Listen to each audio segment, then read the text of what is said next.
주님께서 여러분과 함께 또한 사제의 영과 함께 요한이 전한 거룩한 복음입니다. 주님 영광 받으소서. 그때 예수님께서 제자들에게 말씀하셨다. 조금 있으면 너희는 나를 더 이상 보지 못할 것이다. 그러나 다시 조금 더 있으면 나를 보게 될 것이다. 그러자 제자들 가운데 몇 사람이 서로 말하였다.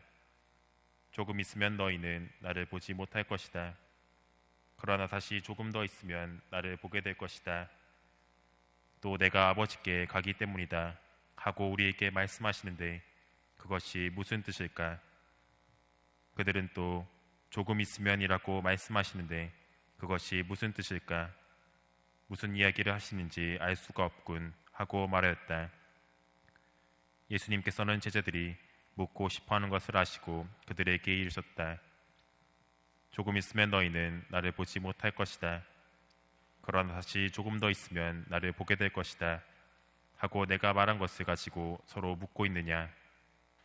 내가 진실로 진실로 너희에게 말한다. 너희는 울며 애통해 하겠지만 세상은 기뻐할 것이다. 너희가 근심하겠지만 그러나 너희의 근심은 기쁨으로 바뀔 것이다. 주님의 말씀입니다. 그리스도님 참여합니다.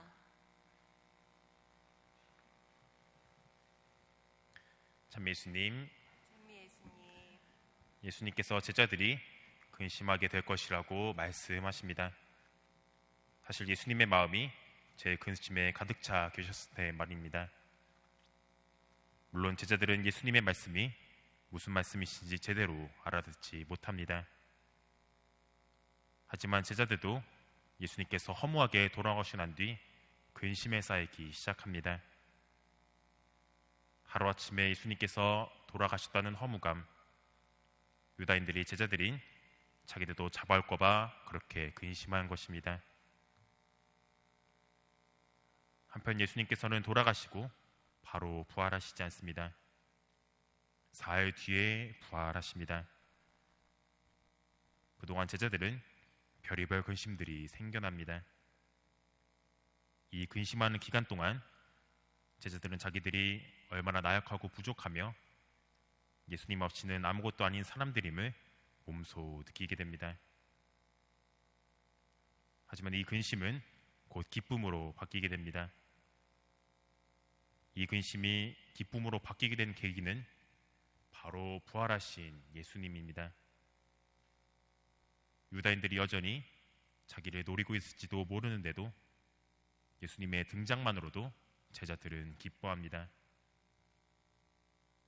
왜냐하면 예수님께서 다 도와주실 수 있는 분이시고 예수님에게 있어 죽음은 이제 아무것도 아닌 것이기 때문입니다. 우리는 지금 무엇 때문에 근심하고 있나요? 가족, 집안 살림, 인간관계가 아마 거의 다 대부분일 것입니다. 아니면 내 기준은 너무나 높은데 사실상 나는 그 기준에 미치지 못할 때 오는 답답함, 죄책감 같은 게 있을 것입니다. 이 근심을 계속 고민하고 이에 대한 해결 방안을 찾는 것은 좋은 방법입니다.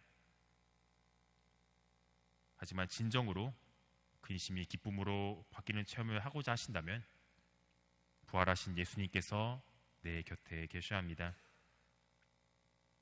부활하신 예수님을 내 곁에 모셔야 합니다. 우리가 미사를 드리고 기도를 하고 봉사하는 것도 부활하신 예수님을 다 내 곁에 모셔오려고 하는 것입니다. 물론 살아가면서 근심을 아예 안 할 수가 없겠습니다.